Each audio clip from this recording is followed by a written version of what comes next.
एक दिन धरती पर ऐसे भूकंप होगा 2034 के बीच में। धरती जो पाताल लोग है वो ऊपर को चल जाएगा, स्वर्ग लोक धरती पर आएगा और मर्त्य पाताल को जाएगा। ये लिखा है शास्त्र में। वो जो भूकंप होगा, वो भूकंप के समय भगवान जोगमाया शक्ति से भक्तों को, मनुष्य को बचाएंगे। सबको नहीं, त्रिकाल संध्या करने वालों को बचाएंगे, सबको नहीं बचाएंगे। ये उड़िया में लिखा है, स्वर्ग जेबे मर्त्य होइब रे सुत, पाताल स्वर्ग होइब, पाताल स्वर्ग होइब, मर्त्य पुर जेबे पाताल को जीव, पश्चिमे रवि हुईब। सूर्यदेव कौन सा दिशा में उदय होते हैं? सूर्यदेव कौन सा दिशा में उदय होते हैं बताओ? पूरब में होते हैं। पर शास्त्र कहता है सूर्य पश्चिम दिशा में उदय होंगे।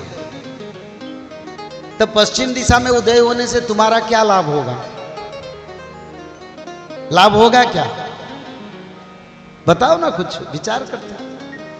आप लोगों का कोई लाभ होगा पश्चिम में सूर्य उदय होने से? अमेरिकन कंट्री, चाइना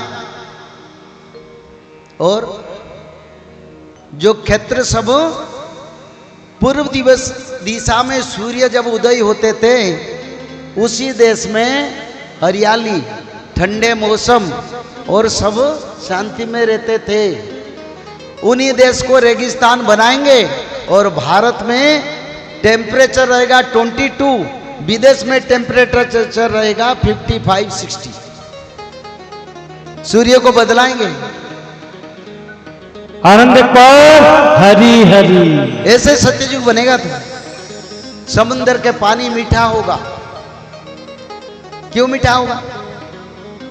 न समुद्र पूर्व दिशा में सूर्य उदय होने के कारण, ग्रहों के स्थिति के कारण समुद्र के पानी नमक बने।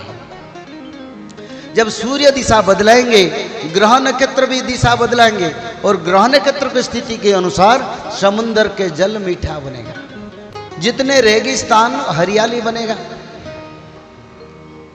और जो आज सबसे शांति में रहते हैं, यूरोपियन कंट्री, अमेरिकन कंट्री, इतना सुंदर क्लाइमेट, ना धूप लगता है, ना उनको कोई बीमारी लगता है, क्लाइमेट अच्छा है। तो भगवान वहां का क्लाइमेट को चेंज करेंगे, यहाँ का क्लाइमेट को बनाएंगे। पूर्व दिशा से उदय होने के कारण सूर्य के प्रखर रश्मि कहीं रेगिस्तान बनाया, कहीं मौसमी जलवायु आया। जब सूर्य पश्चिम दिशा में उदय होंगे तब ये क्षेत्र सब शांति से रहेंगे। और बड़ा भूकंप के कारण ये होगा, ये शास्त्र में लिखा है। जो भूकंप होगा उसका बाद अमेरिका, यूरोप छोटा बनेगा। उनके कई भूखंड जो पाताल को चल जाएंगे। आप देखेंगे हमारी देश में जितना भूमि है उन देश में ज़्यादा है, क्योंकि कलयुग असुरों का युग है।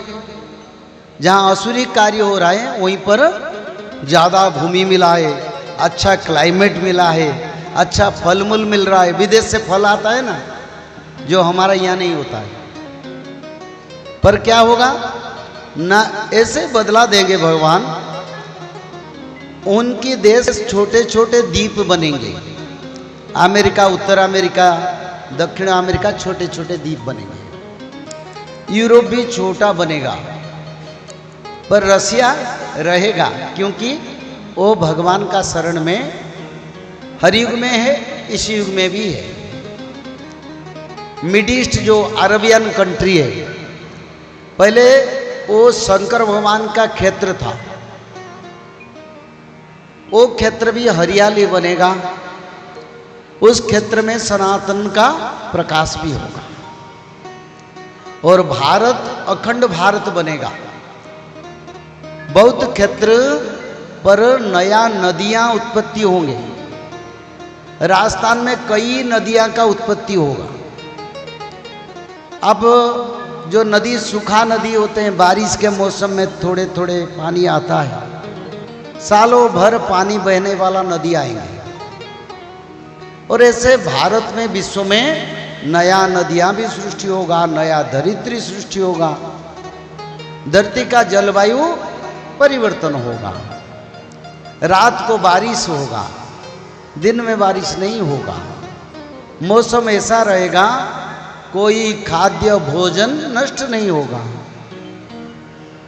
अनाज में कीड़ा नहीं लगेगा, क्योंकि इस समय प्रकृति पंचभूत में परिवर्तन के कारण हमारी वायुमंडल में कई प्रकार का बीमारी, वायरस क्रिएट होके अनाज खेती को नष्ट करते हैं। उसी समय कई पहाड़ियां नदी हो जाएंगे, कई नदियां समुद्र भी पहाड़ियां हो जाएगा। धरती पर बड़ा परिवर्तन होगा। बड़े बड़े शहर कई हजारों फीट नीचे चल जाएंगे, जहां कुछ भी नहीं, वहां पर हरियाली बन जाएगा। बड़े बड़े जंगल भी कहीं धरती के नीचे चल जाएगा। केवल जो लोग नाम भजन करेंगे, भक्ति में रहेंगे, त्रिकाल संध्या करेंगे, माधव नाम भजन करेंगे, जो जगह पर, जो भूमि पर भक्त रहेंगे, भगवान वो भूमि को सुदर्शन चक्र के माध्यम से रक्षा करेंगे।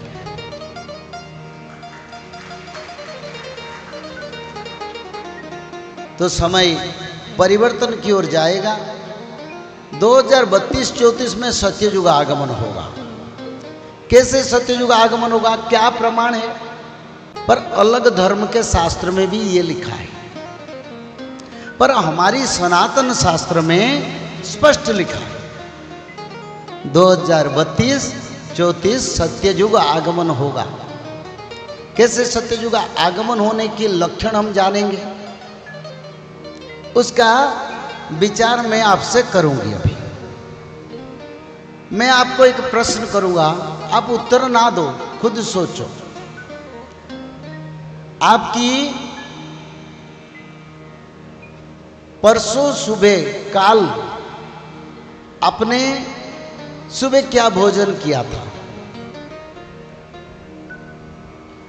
आपका माइंड को नहीं आएगा, क्योंकि अभी सभी लोगों का मेमोरी फेल हो रहा है।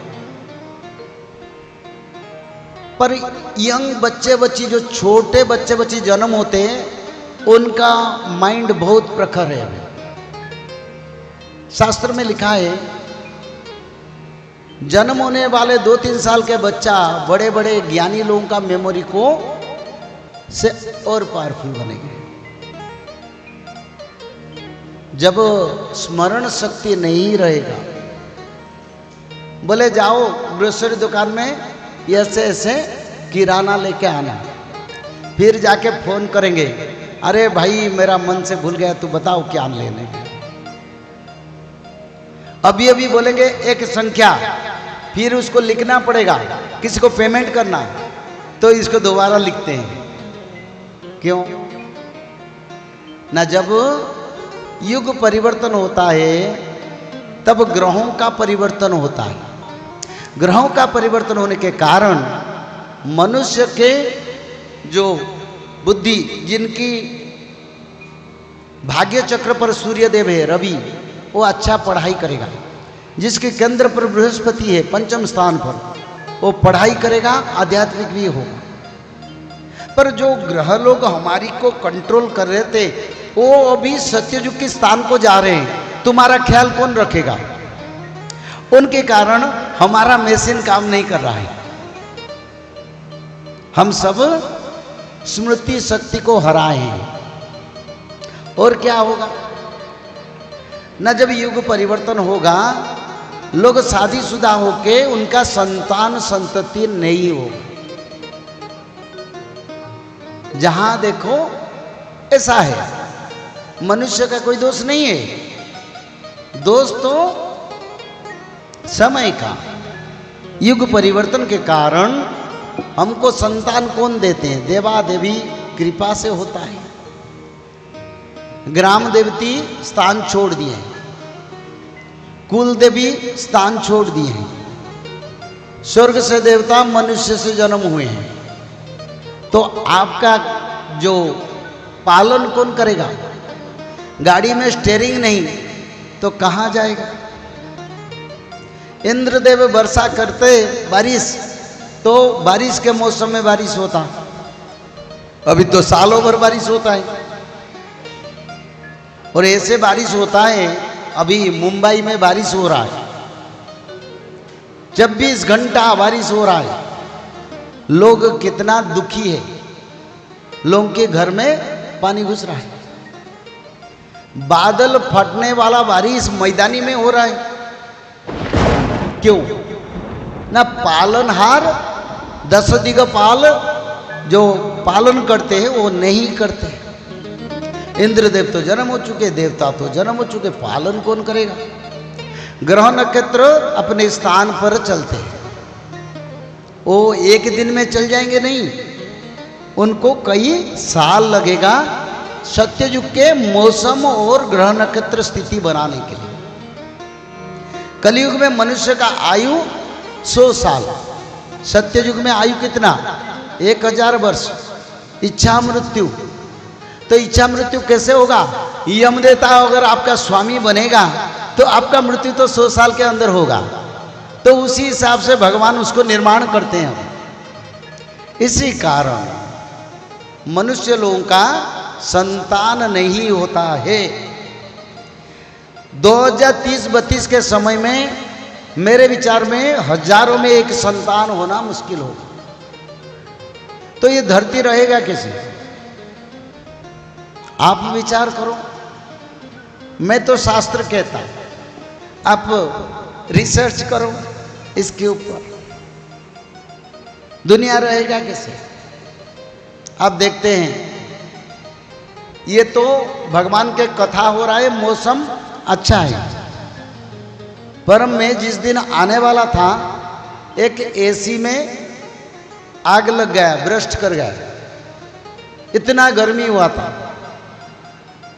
तो आगे गर्मी बढ़ेगा, जो विदेश में अभी हो रहा है हमारी भी यहाँ होगा।